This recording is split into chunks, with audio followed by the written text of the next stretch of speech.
دوست داری پیتزا و بستنی بخوری و لاغر شی؟ سلام و عرض ادب دوستان، امیدوارم حالتون خوب باشه. امروز اومدم با بحث رژیم غذایی و اینکه چطوری میشه با خوردن بستنی و پیتزا لاغر شد. آره کاملا درست شنیدین، بستنی و پیتزا و اینجور جانکی فودها داخل رژیم غذایی باش و لاغر بشید. اما چطوری امکان داره؟ ببینید، ما داخل رشته بدنسازی چند تا مبحث مختلف داریم راجع به وزن کم کردن یا چربی کم کردن یا از چربی از دست دادن. شما زمانی هستش که براتون مهم نیستش که اون مقدار وزنی که میخوای کم کنید و چه چیزهایی رو میخوای کم کنید. یعنی فقط براتون عدد روی ترازو مهمه که فقط به یک وزنی برسید، یه وزن ایدئالی باشه، حالا برای هر کاری که بست. در این حالت مهم نیست رژیم شما چیه، فقط رژیم کالری منفی مهمه. یعنی چی؟ یعنی که شما میتونین هر روز پیتزا یا بستنی بخورید و لاغر بشید. چه جوری کار میکنه؟ شما در نظر میگیریم، به صورت خیلی کلی دارم میگم این قضیه رو، برای هر کسی متفاوته، با میزان عضله و چربی و قد و وزن همش متغیر و این چیزی که دارم بهتون میگم حدودی هستش. یعنی چی؟ به فرض مثال شما در نظر بگیرید شما برای نگه داشتن بدنتون داخل همین فرمت، همین شکلی که هست، 2000 کالری نیاز دارید که دریافت کنید.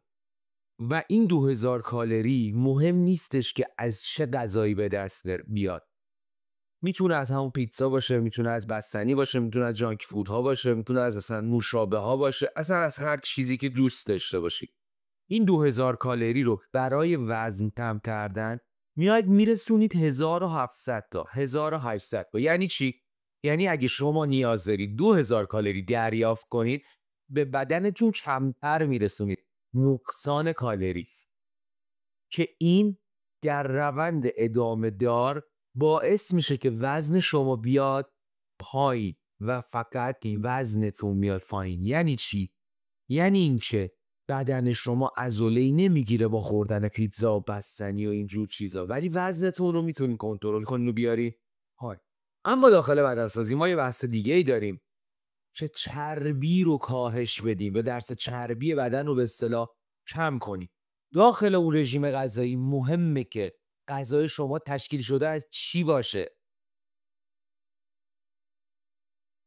باید به مقدار خاصی کربوهیدرات، به مقدار خاصی چربی مفید، به مقدار خاصی پروتئین دریافت کنید که عضلاتتون حفظ بشه و درصد چربیتون بیاد پایین. ما داخل بدنسازی بحثی داریم به اسم ریکامپوزیشن، دا همون چیزی که خیلی ها از قدیم شنیدن و حضوری بهش پرداخت شده، به این صورت که ما میگیم عضله رو جایگزین چربی کن. چنین چیزی در اصل وجود نداره. هیچ چربی تبدیل به عضله نمیشه. فقط با رژیم درست و تمرین و رعایت کردن این استمرار تو این مثلثی که الان گفتم، یعنی رژیم غذایی، تمرین و استمرار، خیلی چیز مهمیه واقعا. با این میتونید شما به این برسید. یعنی چی؟ یعنی که شما شروع میکنی رژیم غذایی، کالری منفی رو اول میگیری و با توجه اینکه حالا مربی دارید، دکتر دارید یا هر چیز دیگه، یک رژیم غذایی میگیری که کالریش منفی باشه، اول از همه پروتئینش بالا باشه، یعنی بیاد 1.6 تا 2 به ازای هر کیلوگرم وزن بدنتون باشه. حالا کربو، چربی های مفید دیگه یک سری فرمول هایی داره که حالا باز تو ویدیوهای بعدی بهتون میگم.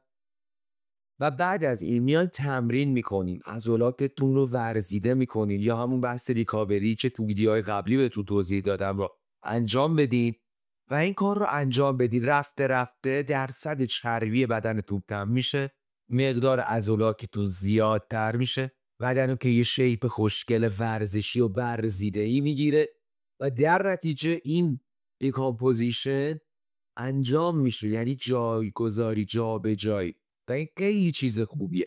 پس در نتیجه شما میتونین پیتزا و بستنی و جانکی فود و ساندویچ و برگر و ترکی و هر چیزی که دوست دارید مصرف کنید و وزنتون رو بیاری پایین، ولی عملا مفید نیست. پس در نتیجه این کار نکنین خیلی بهتره دیگه. چه کاریه؟ پس با یه برنامه اصولی، یه تمرین خوب و استمرار توی یه مدت زمان خوب یه چیز با کیفیت رو داشته باشید. شما میخواید زمان بذارید رژیم بگیرید، حالا کنارش خیلی از افراد هم هستن ورزش میکنن، خب این زمان رو به صورت درست خرج کنید. خیلی قشنگتره اون تایمی که میخواید غذا بخورید، تایمی که تمرین کنید، تایمی که استراحت کنید. همه مثل ورزشکارای حرفه‌ای نیستن که کارشون شغلشون داخل باشگاه باشه، یا مثلا اکثرا البته داری خیلی کسایی داری که کارشون چیز دیگه ولی ورزشکار حرفه‌ای هم هست. اکثرا اینطور نیستش. یعنی مثلا شاغل یه کار مجزا انجام میدن، یه رژیمی عالی یه جا راحت میکنن، یه ساعت میاد تمرین میکنن و میرن. شما این زمانی که دارید میذاری برای رژیم، هزینه‌ای که داری میکنی، زحمتی که داری میکشی رو هدفمند ببر جلو. شکرای امیدوارم دوست داشته باشین. لایک، سابسکرایب، فالو یادتون نره.